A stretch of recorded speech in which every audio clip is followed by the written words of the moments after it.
Hello students, हम कर रहे हैं फाइनेंशियल अकाउंटिंग। फाइनेंशियल अकाउंटिंग के अंदर अभी हमारा चैप्टर चल रहा है इंश्योरेंस क्लेम।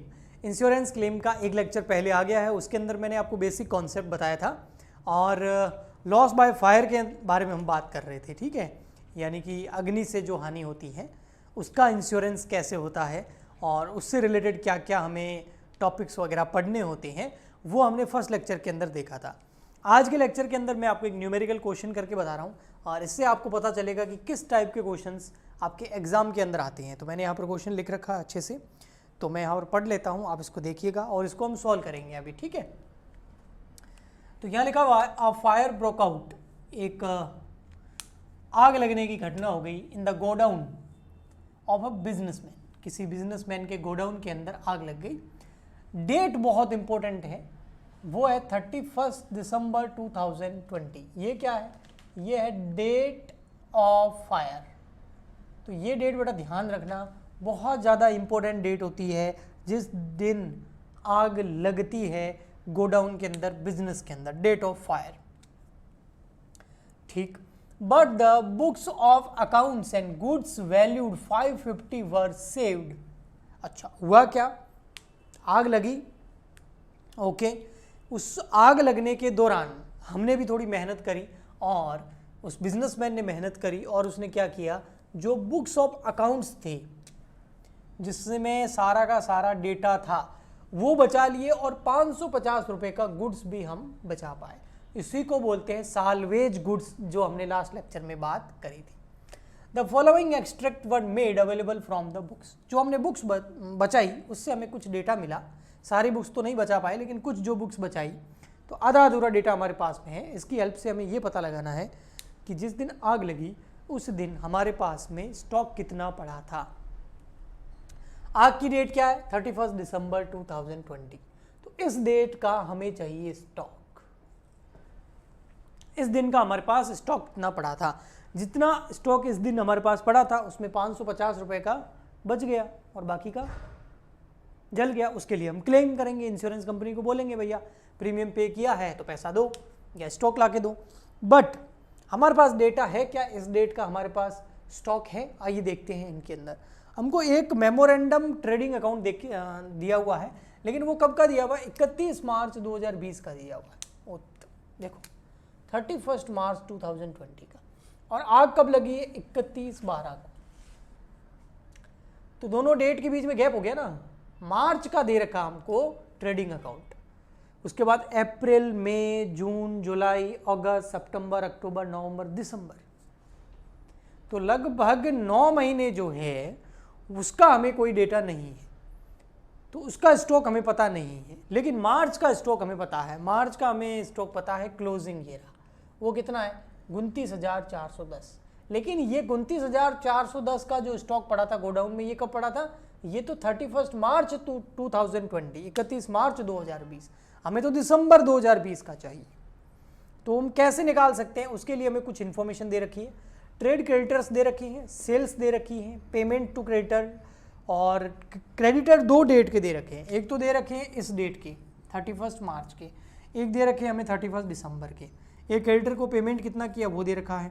आपको पूछा है, आप सेल्स दे रखी है 1 अप्रैल 2020 से 31 दिसंबर 2020, यानी कि ये जो ट्रेडिंग अकाउंट दे रखा है इसके बाद से लगाकर, यानी कि मार्च के बाद, यानी अप्रैल आ गया, अप्रैल से लगाकर दिसंबर में सेल कितनी हुई वो हमारे पास डेटा अवेलेबल है।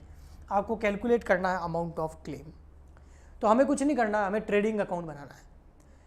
कहाँ से कहाँ तक का? अप्रैल से लगाकर दिसंबर तक का, क्योंकि मार्च का तो है हमारे पास डेटा। तो अप्रैल से दिसंबर तक का हम ट्रेडिंग अकाउंट बनाएंगे तो उसके बैलेंसिंग फिगर में अपने आप ही क्लोजिंग स्टॉक निकल के आ जाएगा। ठीक, तो देखिए कैसे, यहां बनाता हूं मैं ट्रेडिंग अकाउंट। यहां से आपका सॉल्यूशन स्टार्ट है। ये है ट्रेडिंग अकाउंट।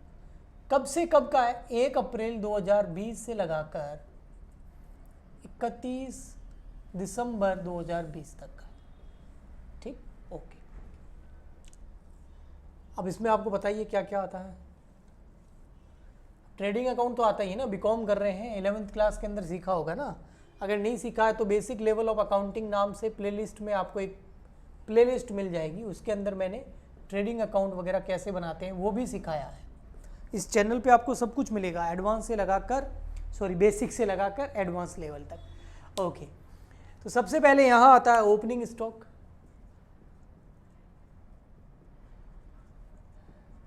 अब जो 31 मार्च 2020 का क्लोजिंग है वो 1 अप्रैल को क्या बन जाएगा, अगले दिन का क्या बन जाएगा, ओपनिंग। तो ओपनिंग स्टॉक तो दिया हुआ है 29,410। और क्या आएगी यहां पर, परचेजेस। अब परचेज कहीं क्वेश्चन में दे नहीं रखी है, कोई बोले सर ये रही ना परचेज 78,470, नहीं, ये तो 31 मार्च तक की है, हमें 31 मार्च तक की परचेज नहीं चाहिए, हमें तो उसके अगले दिन अप्रैल से दिसंबर तक की परचेज चाहिए, तो ये परचेज काम की नहीं है। लेकिन हमको यहाँ पर क्रेडिटर दे रखे हैं, और क्रेडिटर और परचेज का सीधा लेना देना होता है। जब भी हम किसी से उधार परचेज करते हैं तो सामने वाला कौन हो जाता है, क्रेडिटर। तो क्रेडिटर का ओपनिंग क्लोजिंग बैलेंस दे रखा है, उसको पेमेंट कितना किया हुआ वो दे रखा है, तो हम आराम से परचेज कितनी है वो कैलकुलेट कर सकते हैं। कैसे, ट्रेडिंग अकाउंट बना करके। तो आइए मैं इसके नीचे बना देता हूँ ट्रेडिंग अकाउंट, यहाँ पर ट्रेडिंग अकाउंट के नीचे बना देता हूँ, ट्रेडिंग अकाउंट नहीं, क्रेडिटर अकाउंट। तो क्रेडिटर अकाउंट बना करके हम परचेज का अमाउंट आराम से पता कर सकते हैं। तो ये है हमारा क्रेडिटर्स अकाउंट, ऐसा होता है डेबिट साइड, और ये हो गई आपकी क्रेडिट साइड। ठीक है, क्रेडिटर जो होते हैं ना वो लायबिलिटी होती है। क्रेडिटर क्या होते हैं, लायबिलिटी होती है। और लायबिलिटी का कोई भी आप अकाउंट बनाएंगे, चाहे क्रेडिटर अकाउंट, चाहे कैपिटल अकाउंट, चाहे लोन अकाउंट, तो लायबिलिटी ऑलवेज क्रेडिट होती है मॉडर्न रूल के हिसाब से, इसलिए इसका ओपनिंग बैलेंस हमेशा किस साइड में आएगा, क्रेडिट साइड में। तो इधर हम लिखेंगे बाय बैलेंस BD। अच्छा, ये क्रेडिटर अकाउंट भी कौन से पीरियड का है, 1 अप्रैल 2020 से 31 दिसंबर 2020 तक का है। ओके, सो यहां आ गया आपका बैलेंस BD। देखो ओपनिंग क्रेडिटर ये रहे, 31 मार्च के जो क्लोजिंग क्रेडिटर है 1 अप्रैल के क्या हो जाएंगे ओपनिंग, कितने, 12,304, तो यहाँ आ जाएगा 12,304। ओके, फिर उसके बाद में क्लोजिंग बैलेंस वो यहाँ आ जाता है, टू बैलेंस CD नाम से, आपको पता ही है, वो भी क्वेश्चन में दे रखा है। देखो उधर क्लोजिंग बैलेंस दिख रहा है आपको, ये रहा 31/12/2020 को, है ना, 31/12/2020 क्लोजिंग डेट हो गई। उस डेट का हमको क्रेडिटर दे रखा है 11,056। ओके, ठीक। अब और क्या दे रखा है, ये हो गया, ये हो गया। सेल्स इसमें आती नहीं है, ये तो परचेज से रिलेटेड है क्रेडिटर। तो हाँ, पेमेंट किया क्रेडिटर को, और जब भी क्रेडिटर को पेमेंट करेंगे तो क्रेडिटर कम होंगी, तो डेबिट में टू कैश। हमने क्रेडिटर को पेमेंट कितना किया, 44,008 रुपीज़, 44,008 रुपये। अब तो यहाँ पर आप टोटल करेंगे ना और इसको समझेंगे तो आपको समझ आएगा। देखिए 44,008 रुपये हमने पेमेंट किया, 11,056 रुपये की क्रेडिटर अभी भी हैं, तो टोटल क्रेडिटर हो गए 55,064 रुपये के, 55,064 के। लेकिन हमारे पास तो 12,304 रुपये के क्रेडिटर थे, तो और क्रेडिटर कहाँ से आए, इसका मतलब हमने और उधार गुड्स परचेज किया है, तो यहाँ आ जाएगी परचेजेस बैलेंसिंग फिगर के अंदर।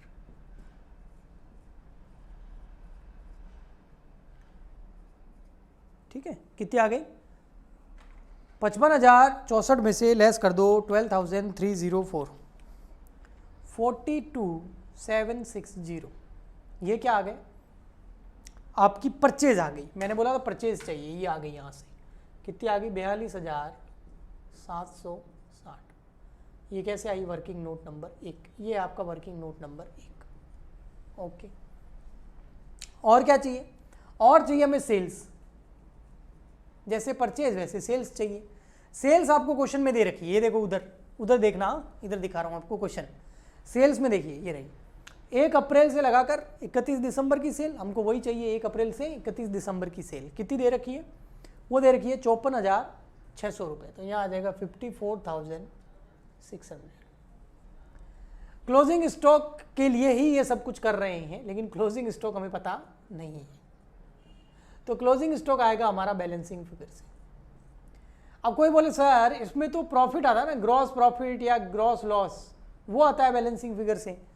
आप क्लोजिंग स्टॉक कैसे निकालेंगे बैलेंसिंग फिगर से? मैं कह रहा हूँ जीपी हम कैलकुलेट कर सकते हैं। वो कैसे?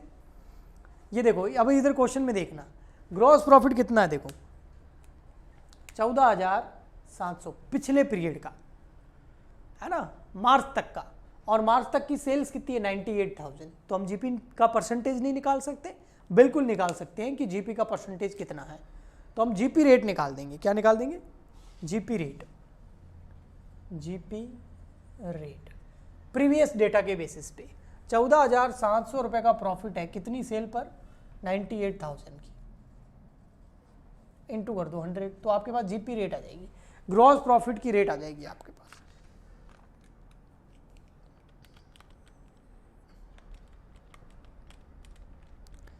ये आ गई 15%, 15%।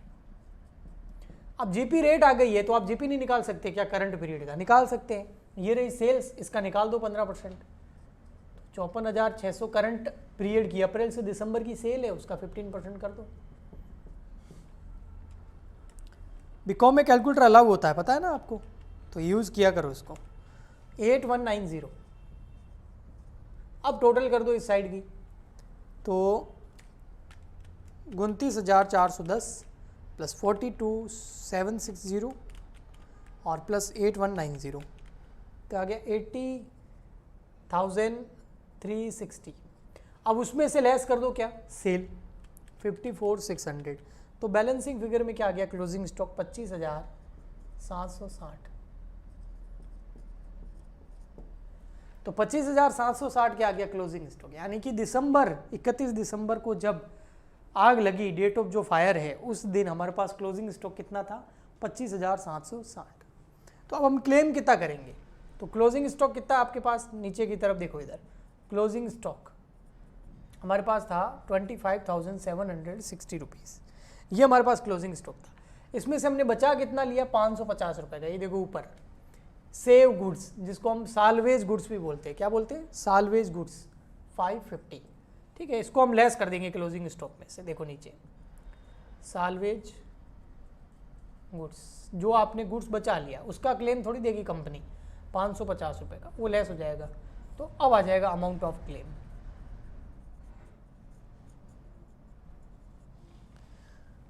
लेस कर देंगे 550, तो यहाँ आ जाएगा 25,210 रुपीज़। ये गया अमाउंट ऑफ क्लेम।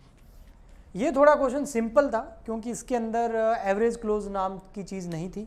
मैं पूरा हट जाता हूँ, आप इसका स्क्रीनशॉट ले सकते हैं और इसको वापस अच्छे से देख के सॉल्व खुद कर सकते हैं और इसके जैसे क्वेश्चन सॉल्व कर सकते हैं। ठीक है, हमसे लाइव क्लासेस लेना चाहते हैं तो ऐप डाउनलोड कर लीजिए। ऐप का लिंक इस वीडियो के नीचे डिस्क्रिप्शन बॉक्स में दिया हुआ है। वहाँ पर पेड क्लासेस आती है, फ्री नहीं है, लेकिन बहुत अच्छी क्वालिटी का एजुकेशन आपको मिलेगा। ठीक है, वो भी रीज़नेबल रेट के अंदर। और इसके अलावा अगर आप हमसे यूट्यूब पे ही पढ़ना चाहते हैं तो हमारा भी चैनल सब्सक्राइब कर लीजिए। इस चैनल पे भी बहुत सारे लेक्चर्स आते रहते हैं, financial accounting, cost accounting, corporate accounting, income tax, और आने वाले टाइम में हम और भी सब्जेक्ट स्टार्ट करने वाले हैं। सो आपका सपोर्ट चाहिए। हम मिलते हैं नेक्स्ट वीडियो में। आज के लिए इतना ही, तब तक के लिए good bye and thank you.